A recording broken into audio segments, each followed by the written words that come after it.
It is the early morning hours of the 1st of June, 1878. Passengers on the sailing ship Loch Ard are below in their quarters, after a pleasant farewell party on this, the last night of their voyage.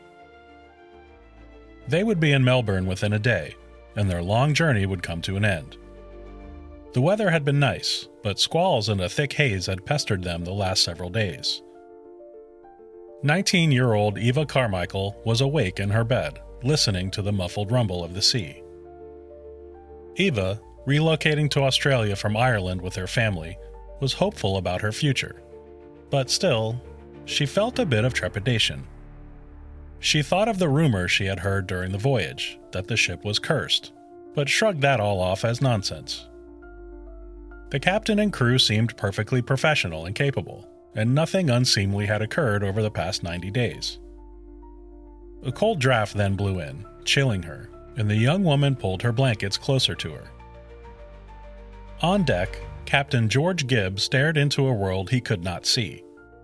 He knew the southern Australian coast was somewhere ahead, and he was fearful of the dangerous shallows nearer to its shores. The Loch Ard's crewmen quietly feared the same dangers, though none dared to speak of it within earshot of the passengers.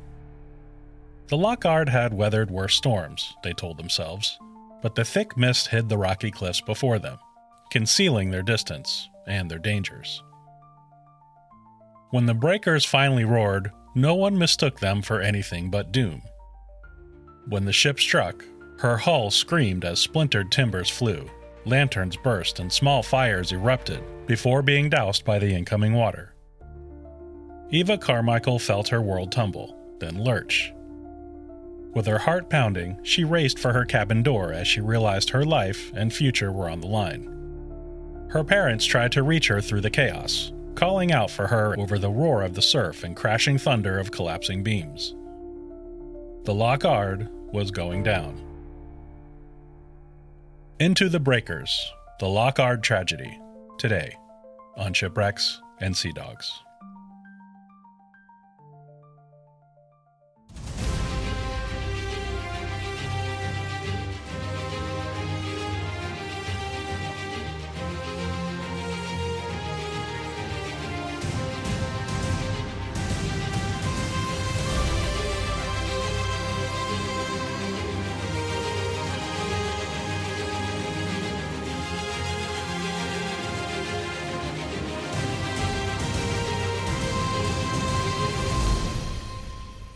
Hello and welcome to Shipwrecks and Sea Dogs, tales of mishaps, misfortune, and misadventure. I'm your host, Rich Napolitano.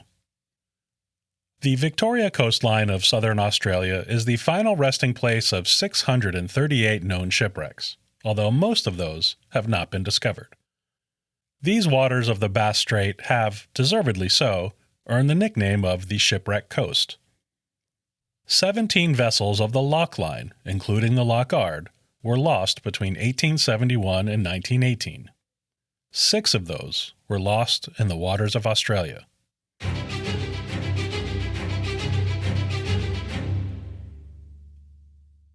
The Loch Ard was a 3-masted, iron-hulled clipper built by Charles Connell and Company of Glasgow on the River Clyde in 1873. She was built for the General Shipping Company, part of the Loch Line of Glasgow, that operated between Great Britain and Australia. Her name, Loch Ard, comes from the Scottish loch of the same name, located west of Aberfoyle, and means high lake in Scottish Gaelic. With a sleek 263-foot-long hull and fully rigged sail plan, she was designed to be fast and comfortable to compete with the burgeoning steamships between Great Britain and Australia. While the passenger trade was lucrative, she could also carry over 3,000 tons of cargo, and the Loch Line was perhaps the most well-known fleet of ships serving this route. The impressive vessel did not get off to an auspicious start, however. The Loch Ard embarked on her maiden voyage in December of 1873, bound from Glasgow to Melbourne. Just a few days into her journey, she was dismasted in a storm and was forced to return. She limped back to Glasgow to undergo repairs, which took a month to complete. On the 26th of January 1874, the Loch Ard again departed Glasgow for Melbourne. Again, she encountered a vicious storm, this time in the Southern Ocean. All 3 of her masts were snapped, leaving her helpless in the vast open waters. The crew spent 4 days bailing and pumping water before constructing a jury rig, or temporary mast and sail. Broken, battered, and bruised, the Loch Ard crossed the remaining 4,500 miles and arrived in Melbourne on May 24, 1874. On a later voyage, her captain died while sailing to India, and the ship nearly ran aground. With her troubles seemingly behind her, the Loch Ard set sail again on the 27th of February 1878 from London and made a stop at Gravesend, Kent, to have its compasses adjusted. Finally, on the 2nd of March, or perhaps the 3rd, she departed for Melbourne under the command of Captain George Gibb, with 36 crew and 18 passengers. Included in its 3,000 tons of cargo were grand pianos, perfumes, crystal chandeliers, opulent clocks, and marble goods, indicating the wealth of her passengers. It also carried railway materials such as rolls of lead and copper, plus other industrial goods. Included among the 18 passengers was the wealthy Carmichael family. The patriarch of the family was Dr. Eva Carmichael, who was moving his family to Australia. His oldest son, William, had already relocated to New South Wales and urged his father to move his family to the clean air and comfortable climate of Australia. Sailing with Dr. Carmichael was his wife Rebecca, their 2 sons and 4 daughters, including 19-year-old Eva Carmichael. Dr. Carmichael had recently given his wife a beautiful gold watch made by James McCabe as a symbol of his love. While talking with other passengers, Eva Carmichael heard rumors of the ship being cursed and learned of its prior tribulations. An especially nervous passenger, Reginald Jones, expressed his sinking feeling to Eva that he would never step foot in Australia. Despite the rumors of a curse and the anxiety shared by some of its passengers, the voyage was relatively pleasant, especially for the Carmichaels, who traveled in first-class comfort. Only one rough gale was experienced when they rounded the Cape of Good Hope, and the weather had otherwise been quite agreeable overall. Approximately 5 days out from the Australian mainland, Captain Gibbs discovered another discrepancy between his steering compass and his standard compass. This could be overcome, but he would need good visibility to determine his coordinates and the proper course. With good weather and clear skies, he could make the proper observations and make any necessary course corrections. Until 1798, ships approaching Melbourne from the west sailed south around the island of Tasmania, then named Van Diemen's Land. When George Bass and Matthew Flinders circumnavigated Tasmania in 1798, it opened a quicker route to the ports of Melbourne and Sydney. This body of water between the Australian mainland and Tasmania was named the Bass Strait in honor of George Bass. Bass Strait is known as some of the most dangerous waters in the world. 50-plus islands are scattered throughout, and countless shoals make navigation difficult as deep water changes to shallow in just an instant. Cold air and water from the Southern Ocean converging with the warm waters of the Tasman Sea causes turbulent, powerful, and unpredictable currents, plus severe weather, making Bass Strait especially treacherous. To make matters more difficult, successful passage from west to east requires sailing through a narrow channel, just 85 kilometers wide, or about 53 miles, between the Australian mainland and King Island. Mariners call this approach to Melbourne threading the eye of the needle, as it is imperative to precisely stay on course and not veer too far north or south. As the Loch Ard entered Bass Strait, the weather turned and a thick haze enveloped the ship. Captain Gibb could not observe the sun in order to determine his position, nor could he observe landmarks on shore. Combined with inconsistencies with his compasses, this was a significant problem. It was common knowledge to mariners that ships should remain far off the coast until passing Cape Otway, avoiding the dangerous shoals. Captain Gibb and the other officers attempted to make observations to correct the compasses, getting only occasional and brief glimpses at the sun. On the evening of the 30th of May, Captain Gibb believed they were 150 miles southwest of Cape Otway, the landmark that would signal a turn to the north on the final approach to Melbourne. The passengers threw a farewell party to celebrate their final night at sea. This was an event Captain Gibb would normally attend, but he had been especially anxious and remained on duty. This was the captain's first voyage to Australia, a fact he nervously mentioned to Dr. Carmichael several times. And now, with the haze and low visibility, Captain Gibb became more and more concerned. As the evening got late, most passengers retired to their quarters, expecting to be in Melbourne the following day. Captain Gibb remained diligent, pacing the deck, watching the horizon, checking the sails, and keeping an eye out for land. The wind had strengthened behind the Loch Ard, prompting Captain Gibb to shorten the royal and topgallant sails. Also on deck was apprentice 18-year-old Thomas Pearce, who took 2 soundings, each showing a safe depth of 63 fathoms. While conditions were not ideal, precautions were being taken, and all was seemingly well. At 2:00 a.m. on the 1st of June, Captain Gibb slowed the ship again by hauling up the mainsail and foresail, as the Cape Otway light was expected to be reached by 4 a.m. The stars were visible, and the seas were clear, but still the heavy fog prevented any glimpse of land. Every quarter hour, a man was sent up the foremast to look out for any signs of land, but with the heavy mist, visibility remained a problem.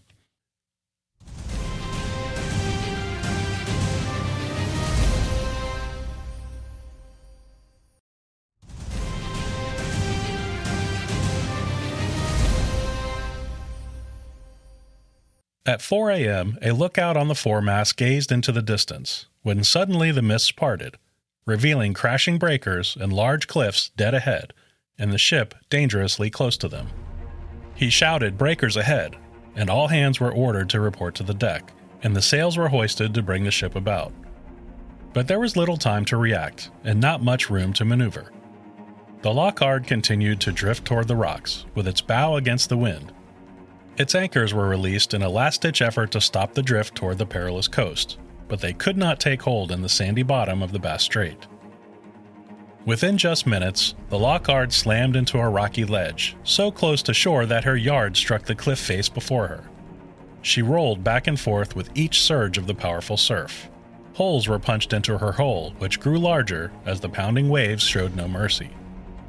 Her iron plates buckled under the stress, and panic gripped the passengers.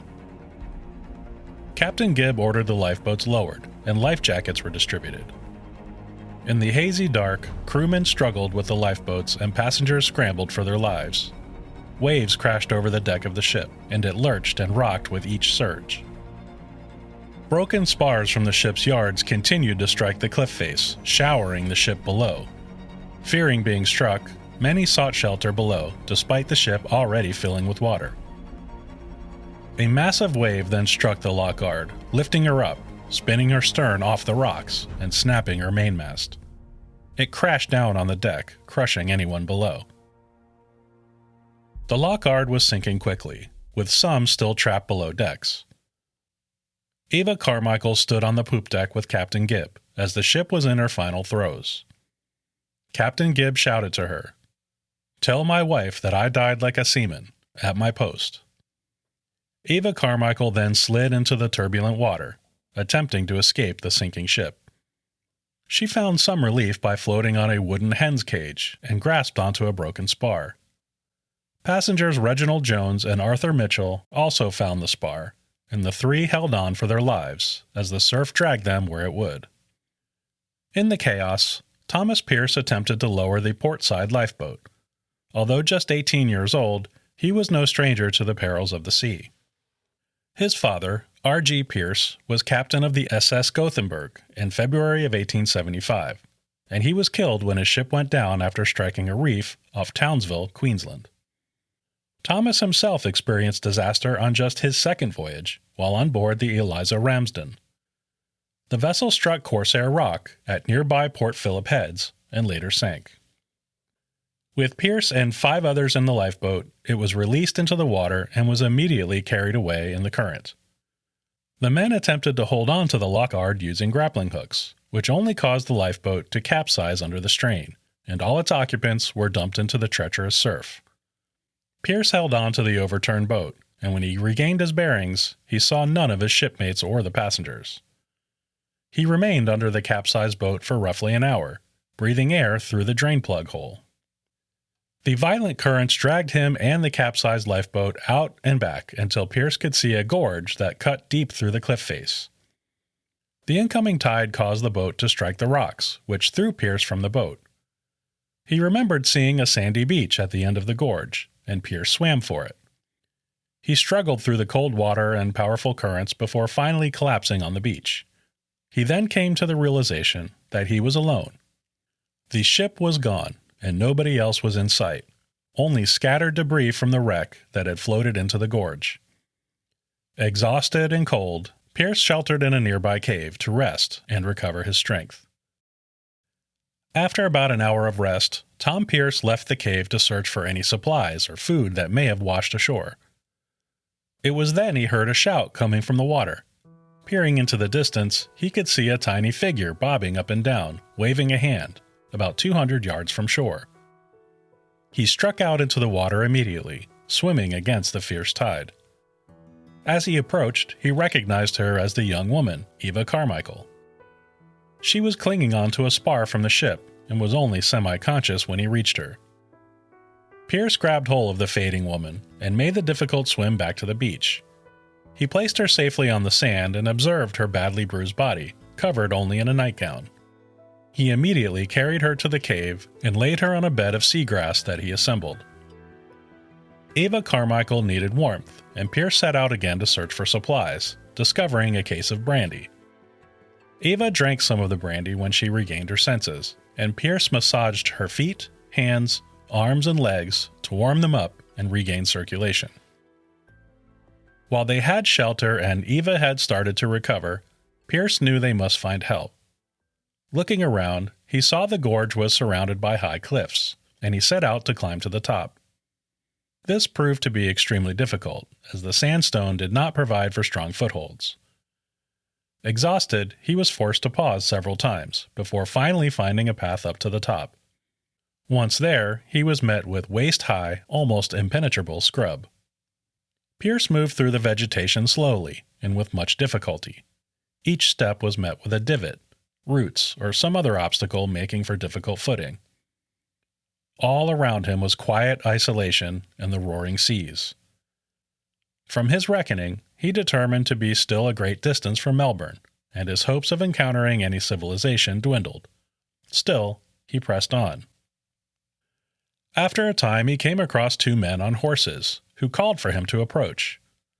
The bedraggled, exhausted, and bleeding Pearce presented himself. He explained what happened to the ship and his subsequent struggles with Eva Carmichael. The two men were George Ford and William Till, who had been herding sheep from the nearby Glenample homestead. The Loch Ard had wrecked on Mutton Bird Island, about 47 kilometers or 29 miles northwest of Cape Otway, and a long way off from Melbourne. The men offered Pearce food and shoes, but he declined. He wanted to hurry back to the cave to tend to Eva, while Ford and Till returned to Glenample homestead to get help. The homestead was owned by Mr. Hugh Gibson. Food and supplies were packed by his wife Rebecca, while Mr. Gibson saddled up the horses and gathered a rescue party. Gibson and his men found Tom Pearce caught in the thick shrub. He was weak, distressed, bloodied, and on the verge of delirium. They freed Pearce from the vegetation, and the group continued on to the cave on the beach. However, Eva was nowhere to be found. As the evening progressed, Pearce grew despondent, believing Eva Carmichael had woken to find herself alone, and threw herself into the sea in despair. They searched for Eva throughout the night, and William Till was sent back to the homestead for lanterns and a small carriage. When they returned at 9:00 p.m., Eva had been found. She had run from the cave, fearing the voices she heard from the cliff tops were Aboriginal people. She hid in the thick brush, and her terrified moans were eventually heard by the searchers. They found her hiding in the scrub, weak and mumbling, "Oh, am I dying? Where is Thomas?" The young woman was wrapped in blankets, and a fire was made using debris from the ship. Hugh Gibson provided food and hot coffee that Rebecca Gibson had packed earlier, and the two survivors warmed up by the fire and rested. Gibson then led a party back up the cliffs, and they hauled Eva Carmichael up the cliff face using ropes. The entire group returned to the Glenample homestead, arriving at 2:00 a.m. on the 2nd of June. Safe and warm now in the Gibsons' home, the reality of the circumstances washed over Eva, as she realized her whole family was likely dead. After some additional care and hot food, Thomas and Eva were given beds for much-needed sleep. George Ford was sent by Hugh Gibson to deliver news of the shipwreck to Camperdown, some 50 miles away. Gibson also sent a telegram to officials in Camperdown, reading, "The ship Loch Ard was wrecked off this coast last night. All hands and passengers are supposed to be lost, except Miss Eva Carmichael and Tom Pearce, midshipman, who swam ashore. The place of the wreck is about 1 mile east from the Sherbrooke. I hope protection will be given from the wreckers." A search party was sent from Camperdown to the wreck site the following day to protect the site and search for survivors. They found wreckage scattered up and down the gorge, and only a single mast of the Loch Ard was visible above the water. Of the 54 crew and passengers, only Thomas Pearce and Eva Carmichael survived. Eva's mother, Rebecca Carmichael, and her sister Rabbi were the first bodies to be recovered. The bodies of Reginald Jones and Arthur Mitchell were also found a short time later. These were the 2 men that briefly clung to the same spar used by Eva Carmichael. 11 more bodies were spotted, but they were in an impossible location to reach. The 4 recovered bodies were buried in a spot chosen by Eva Carmichael atop a cliff overlooking the wreck site. Coffins for the dead were made of remnants from piano cases washed ashore from the wreck. Hugh and Rebecca Gibson and the workers from the Glenample homestead were in attendance, along with other local residents, police officers, and customs officials. Thomas Pearce and Eva Carmichael looked on in somber silence as a preacher from a nearby community performed the services. The Loch Ard's cargo was worth £50,000, about £7 million today. Various officials and volunteers safeguarded the wreck site from looters in the coming weeks, as news of the awful tragedy spread throughout the area. The wreck was eventually sold to a company in Geelong for £1,200. They began salvage operations almost immediately, and great stores of sunken cargo and wreckage from the ship were retrieved and placed on shore nearby. But the perceived curse of the Loch Ard struck again, when a terrible storm swept through the area and washed away all that had been recovered. Another salvage effort was attempted using a team of divers aboard the steamer Napier. It too ran into trouble when it grounded on the rocks, damaging her propeller and holing her hull. Attempts to pull the Napier off the rocks failed, and she was considered a total loss. All salvage efforts of the Loch Ard were then abandoned.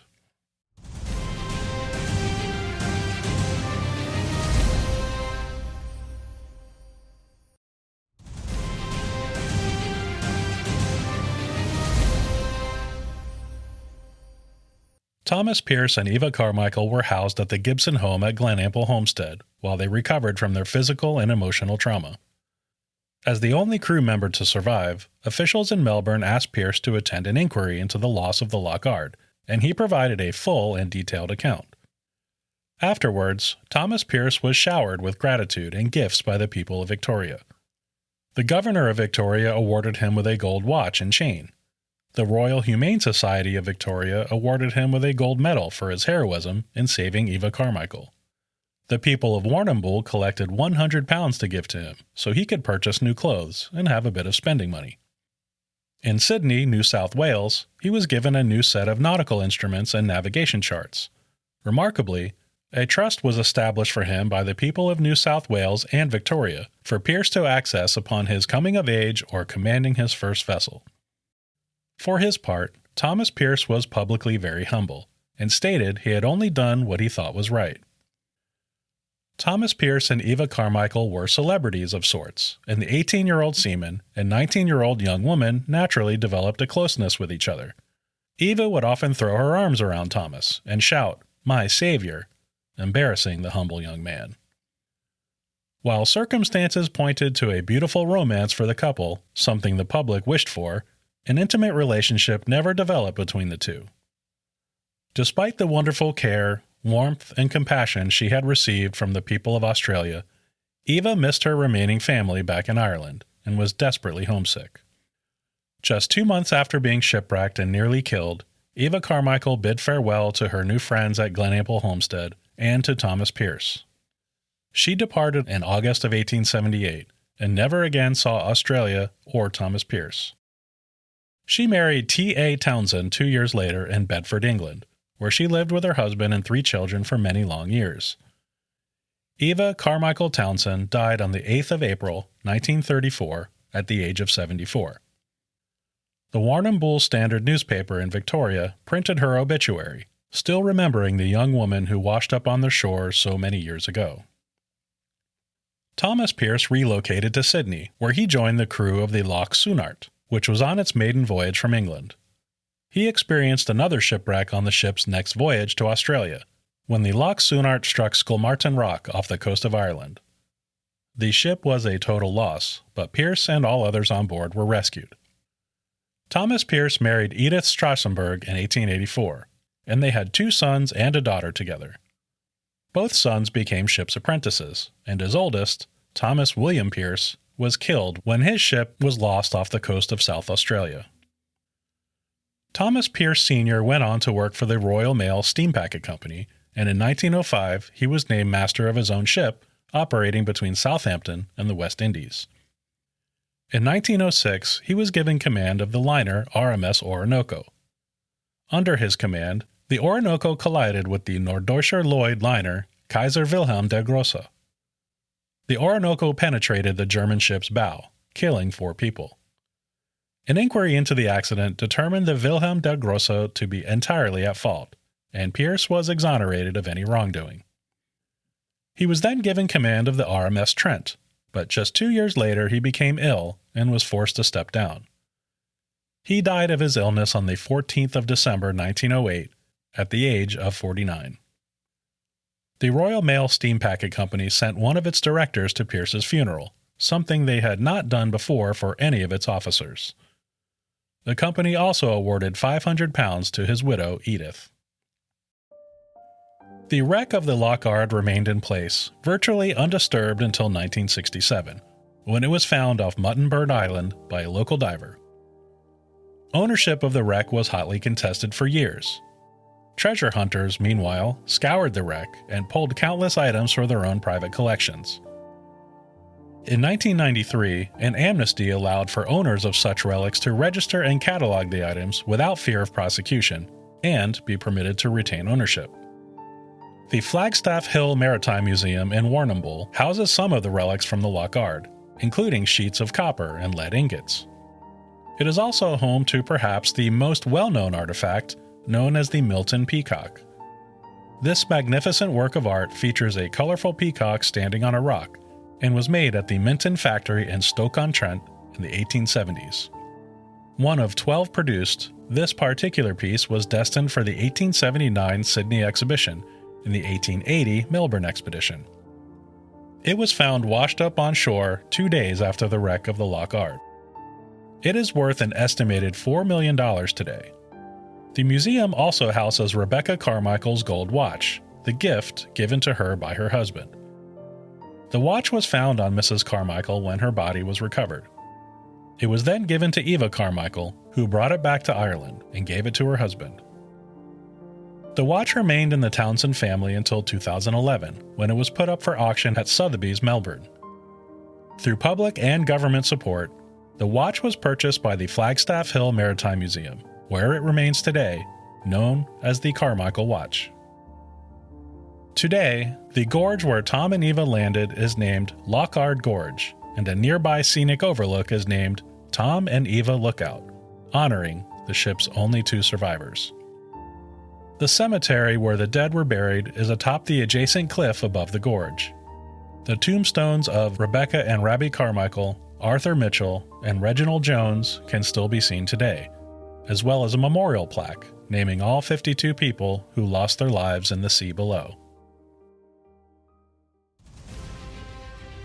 That's going to do it for Into the Breakers, the Loch Ard tragedy. Thank you so much for listening. Shipwrecks and Sea Dogs is written, edited, and produced by me, Rich Napolitano. Original theme music is by Sean Siegfried, and you can find him at seansiegfried.com. Remember that all back episodes, show notes, and merchandise can be found at shipwrecksandseadogs.com. please do me a favor and leave a rating and review on Apple Podcasts, Spotify, or wherever you listen to podcasts. Thank you so much. Please join me again next time, but until then, don't forget to wear your life jackets.